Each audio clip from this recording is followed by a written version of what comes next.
Latest episode দেখুন একদম add free. Alam বাসুর, আগের বার তুমি তোমার ছলনার কারণে বেঁচে গেছিলে। যদি সাহস থাকে তাহলে আমাদের সঙ্গে যুদ্ধ করো, তাহলেই তুমি সত্যের জোর কতটা বুঝতে পারবে।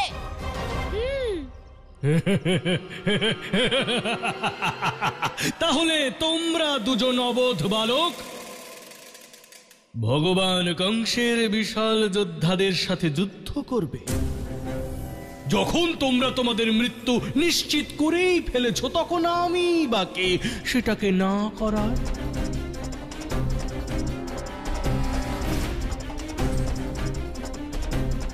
আমরাও মল্লযুদ্ধের জন্য প্রস্তুত।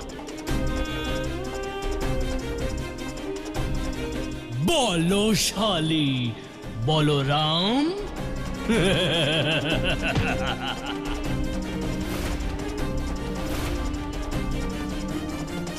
বালকেরা, এটাই তো আমি চাইছিলাম।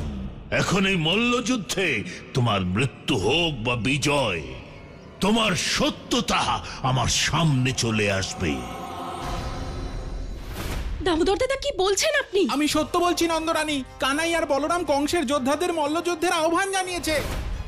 এখন কেবল আপনি ওদের থামাতে পারেন। তাড়াতাড়ি চলুন। চলুন।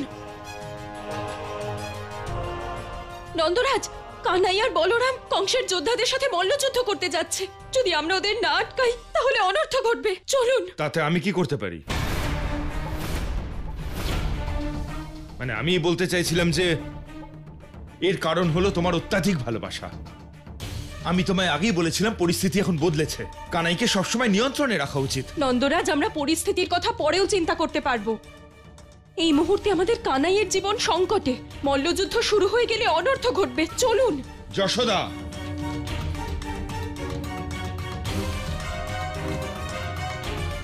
আমি ওখানে গিয়ে কি করব? তোমার কানাই তো শুধু তোমার কথাই শোনে। নন্দরাজ, কি হয়েছে আপনার? এমন ভাবে বলছেন যেন কানাইকে আপনি ভালোই বাসেন না।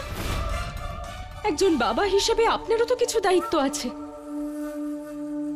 নন্দরানী, একবার যদি কানাই আর বলরাম মল্লযুদ্ধ শুরু করে দেয় তাহলে কিন্তু অনর্থ হয়ে যাবে। তাড়াতাড়ি চলুন। হ্যাঁ, চলুন।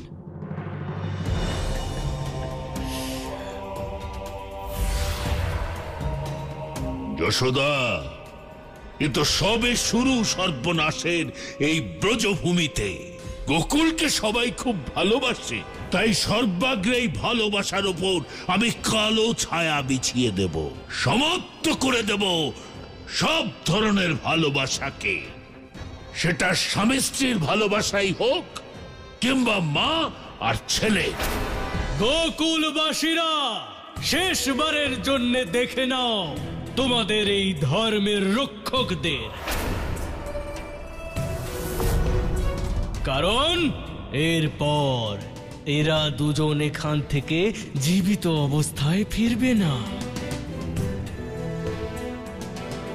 আলম বাসুর, মা বলে পরিণামের পূর্বে সেই নিজের বিজয় ঘোষণা করে যার পরাজয়ের ভয় থাকে।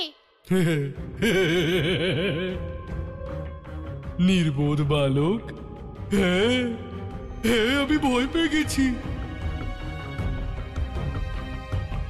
আর আমার ভয় এটাই যে অত্যাচারী, অধর্মী, শক্তিশালী, ক্রূর এই যোদ্ধারা এই দুই ছোট্ট ছোট্ট বালকের কি অবস্থা করবে।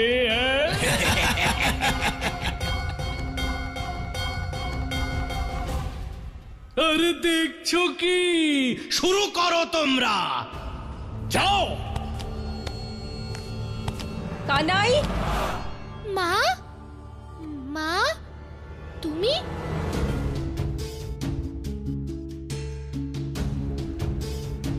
কানাই, তুই কি করতে যাচ্ছিলিস? আর বলরাম, তুই তো সব বুঝিস। আজ তুইও? কাকে আসলে? বলরাম, আমি কিচ্ছু শুনতে চাই না। অনেক হয়েছে তোদের দুষ্টুমি। চল। কিন্তু মা। নন্দরানী, একদম সঠিক সময় এসেছো তুমি। নিয়ে যাও এই দুই নির্বোধ বালককে মৃত্যুর থেকে দূরে। মা, আমরা যেতে পারবো না। আমরা এই যোদ্ধাদের মল্লযুদ্ধের আহ্বান জানিয়েছি।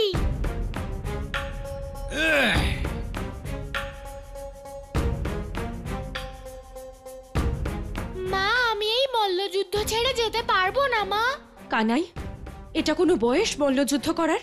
আর ওই যোদ্ধাদের দেখ, কোথায় ওরা আর কোথায় তুই? মল্লযুদ্ধ সর্বদা সমানে সমানে হয়, এইভাবে যার তার সাথে নয়। মা, তুমিই তো বলো যে আমাদের সব পরিস্থিতিতেই অধর্ম আর অত্যাচারের প্রতিবাদ করা উচিত। কানাই, প্রতিবাদ নিজের জায়গায়, কিন্তু এই যোদ্ধারা, তোর মনে হয় তুই ওদের পরাজিত করতে পারবি? সেটা জানার জন্য তো ওদের সঙ্গে আমায় যুদ্ধ করতে হবে মা। কানাই, তুই আমাকে কথা দিয়ে ভোলানোর চেষ্টা একদম করবি না। চল আমার সাথে। মা, আমি তোমায় ভোলাচ্ছি না মা। আমি তো তোমায় এটা বোঝানোর চেষ্টা করছি যে যুদ্ধ না করেই আমাদের পরাজয় স্বীকার করা উচিত নয়। কানাই ঠিকই বলছে কাকি, কারণ যদি আমরা এই মল্লযুদ্ধ করি, হয় আমরা জয়ী হব অথবা পরাজিত। কিন্তু যদি আমরা এই মল্লযুদ্ধ না করি, তাহলে মহারাজ কংসের অত্যাচারের সম্মুখে আমরা চিরকালের মতো পরাজিত হয়ে যাব। হ্যাঁ মা।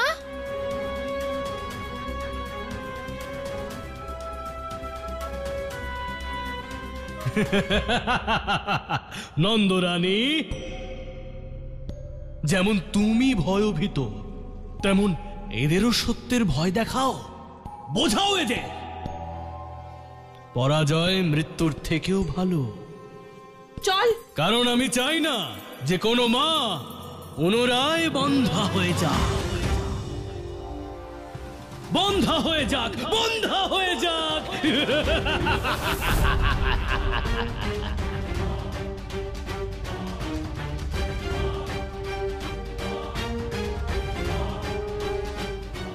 আলমবাসুর, তুমি একজন মায়ের মমতাকে তার ভয় ভেবে ভুল করছো।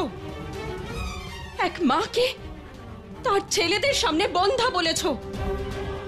তাই তোমাকে এটা বোঝানো খুব দরকার এক মায়ের মমতায় কত শক্তি থাকে।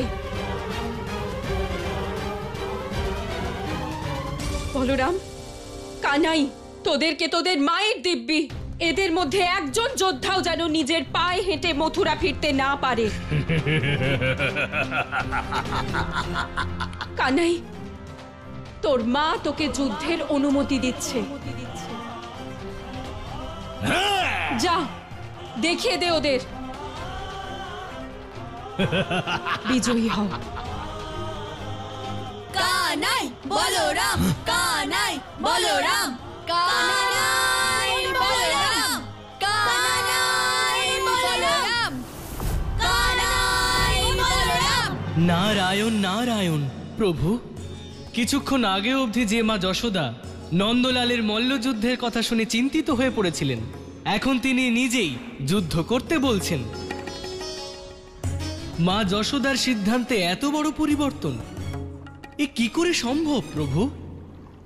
দেবর্ষি, আপনার এই প্রশ্নের উত্তর আপনার মাই দিতে পারবেন।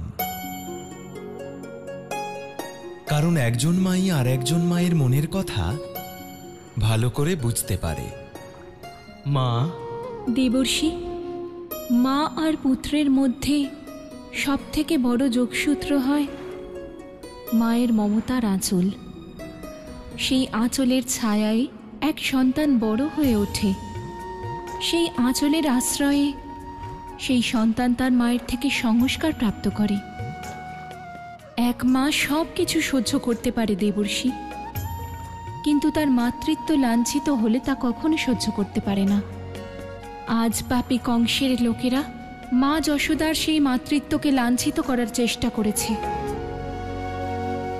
এখন ওদের এর মূল্য তো দিতেই হবে দেবর্ষি।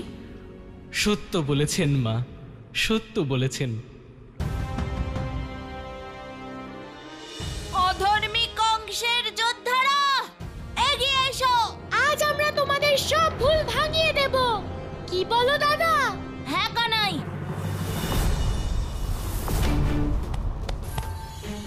ইয়া!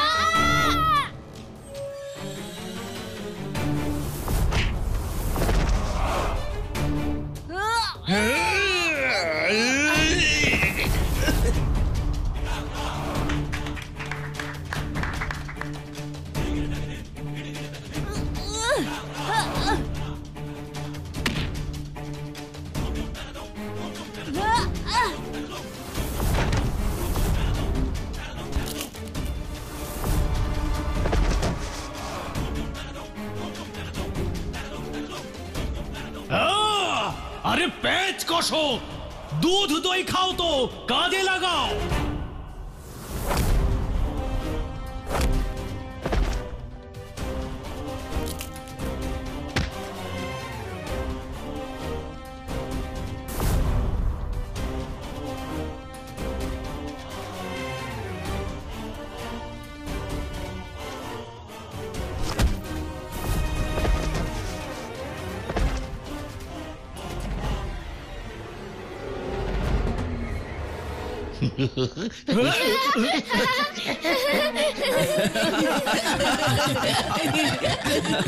আরে পেঁচ কষো। বলরাম কানাই, বলরাম কানাই, বলরাম কানাই, বলরাম কানাই, বলরাম। এই তো এটাই চাইছিলাম।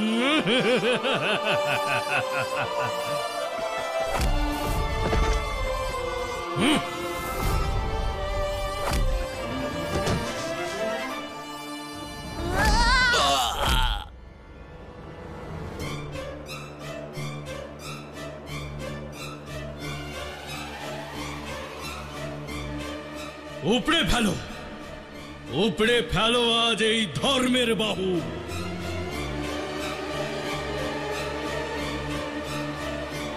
কানাই, বলরাম কানাই, বলরাম কানাই, বলরাম কানাই, বলরাম কানাই, বলরাম কানাই, বলরাম কানাই, বলরাম। কানাই, কানাই তুই ঠিক আছিস তো কানাই? হ্যাঁ দাদা, আমি ঠিক আছি, কিন্তু হঠাৎ মনে হলো তোমার শক্তি যেন আমার শরীরে চলে এসেছে। কানাই, কখনো কখনো এরকম হয়।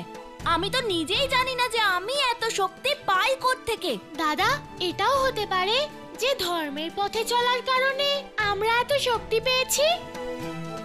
আরে লজ্জা নেই তোমাদের? তোমরা কি ভগবান কংসের নাম মাটিতে মিশিয়ে দেবে? ওঠো, ওঠো আর বিনাশ করে দাও এই দুই দুঃসাহসী বালকের। ওঠো।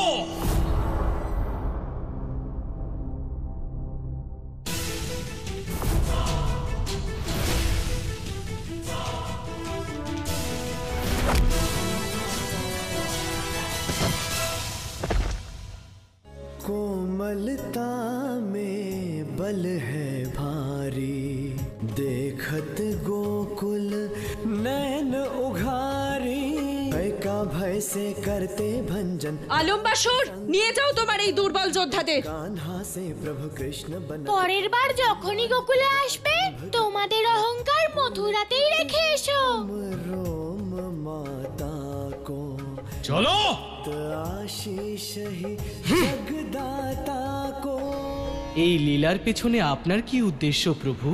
দেবর্ষি, ব্রজভূমির মানুষেরা এটা ভাবেন যে কংস অজেয়, তার সৈন্যদের আর অসুরদের কখনোই পরাস্ত করা যায় না। আর এই ভয়ের কারণেই তাঁরা কংসের সব অত্যাচার মেনে নেয়।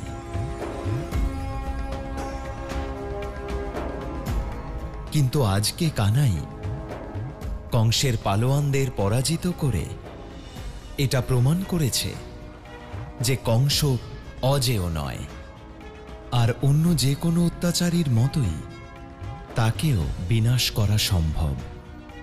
তাই যদি কোনোভাবে একবার মানুষ এটা বিশ্বাস করে নেয়, তাহলে কংসের ভয় তাদের মন থেকে দূর হয়ে যাবে। নারায়ণ নারায়ণ, আপনি ধন্য প্রভু, আপনি ধন্য।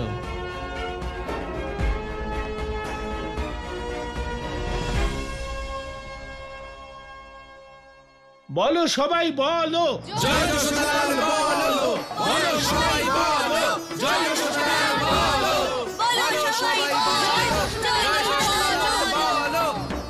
কংসের সব থেকে শক্তিশালী যোদ্ধা আরে এই দুই বালকের কাছে পরাজিত হয়ে গেল। এই বালকদের মধ্যে এমন কি বিশেষ গুণ আছে? এটা আবার ওই ছলনাকারী বিষ্ণুর লীলা নয় তো? বিষ্ণুর এই ছলনার সত্যতা আমাকে জানতেই হবে।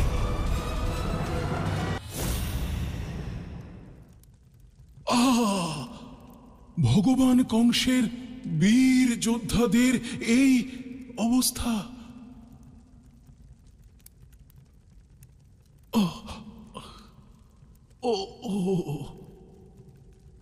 বুঝতে পারছি আমি তোমাদের কষ্টটা, কিন্তু কষ্ট যদি বুদ্ধিহীন করে দেয় আর দুর্দশা করে দেয় দুর্বল, তাহলে কষ্ট আর দুর্দশা ভোলো। আর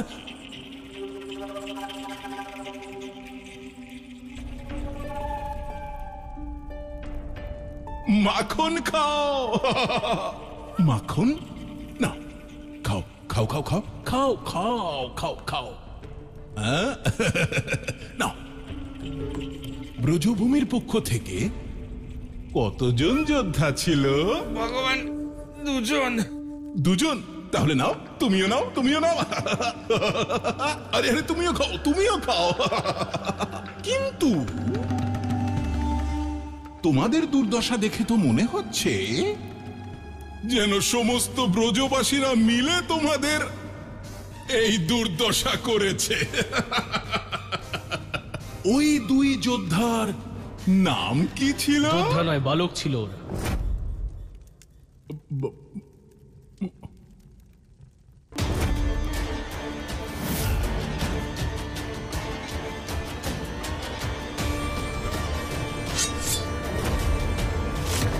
এত বছর ধরে তোমরা দুজন আমার সঙ্গে ছলনা করছো। ছলনা? আমরা কোনো ছলনা করিনি ভগবান। না ভগবান, আমরা কোনো ছলনা করিনি আপনার সাথে। তাহলে কি ব্রজভূমি থেকে দুধ মাখনের পরিবর্তে যমুনার জল নিয়ে আসতে? না। যদি সত্যি সত্যি ব্রজভূমি থেকে দুধ আর মাখন নিয়ে আসতে, তাহলে কি আমার বীর যোদ্ধারা দুজন ছোট ছোট বালকের কাছে মার খেয়ে আসতো?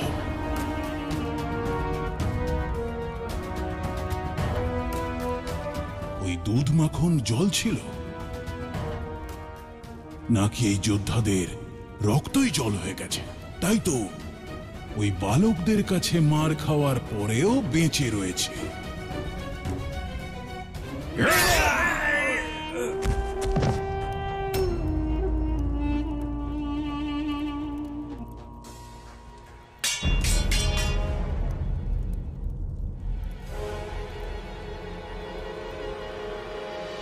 কি করলে কংস?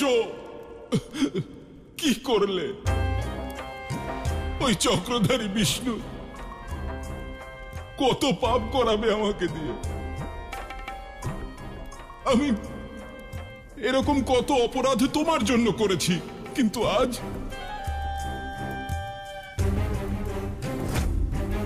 আজ আমি নিজের জন্য করব। সর্বনাশ করে দেব তোমার ওই গোকুলে, শুকনো পাতার মতো উড়িয়ে দেব গোকুলকে। তৃণাবর্ত,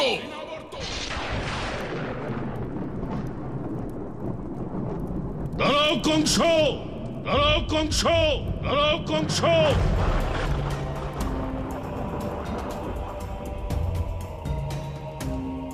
তৃণাবর্তকে ডাকার ভুল তুমি করো না, কারণ বিষ্ণুকে ক্রোধ আর বিনাশের দ্বারা নয়, বরং ওর মতোই ছলনার দ্বারাই জিততে হবে। তোমার কুবুদ্ধি আর দুর্বুদ্ধির প্রয়োগ আমার ওপর করো না রাহু। বাস আর কিছুদিন অপেক্ষা করো কংস। আমি আমার কুবুদ্ধি আর দুর্বুদ্ধি প্রয়োগ করে ওই নারায়ণের অত্যন্ত সম্মুখে প্রায় পৌঁছে যাব।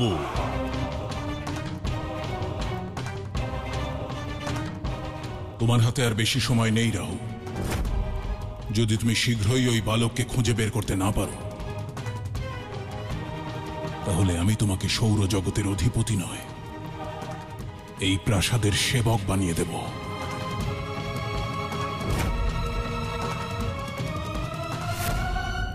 হে নারায়ণ, আমি বুঝতে পারছি না যে নন্দরাজের স্বভাবে হঠাৎ করে এই পরিবর্তন কি করে এলো? মা,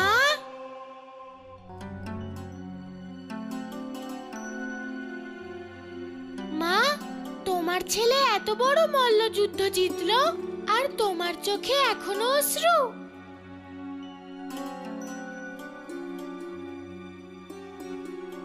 না কানাই, আমি তোর জন্য না, আমি তোর বাবাকে নিয়ে চিন্তা করছি।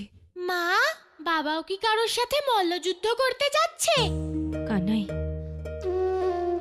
তোর বাবাকে দেখে মনে হচ্ছে যেন উনি নিজের সঙ্গেই যুদ্ধ করছেন। ওনার বাইরে অন্য কিছু, আর ওনার মনের ভিতরে যেন অন্য কিছু চলছে। এত বছর ধরে ওনাকে চেনার পরেও আজ মনে হচ্ছে যেন আমি তোর বাবাকে চিনি না। মা, কখনো কখনো আমারও এরকম মনে হয়, কিন্তু আমাদের বাবার উপর বিশ্বাস রাখতে হবে। অবশ্যই বাবা কোনো সমস্যার সমাধান করার চেষ্টা করছে। যেই সেই সমস্যা দূর হয়ে যাবে, বাবা আবার আগের মতন হয়ে যাবে। কানাই, এক মুহূর্তেই তুই আমার সব চিন্তা দূর করে দিলি। আমি শুধুই এত চিন্তা করছিলাম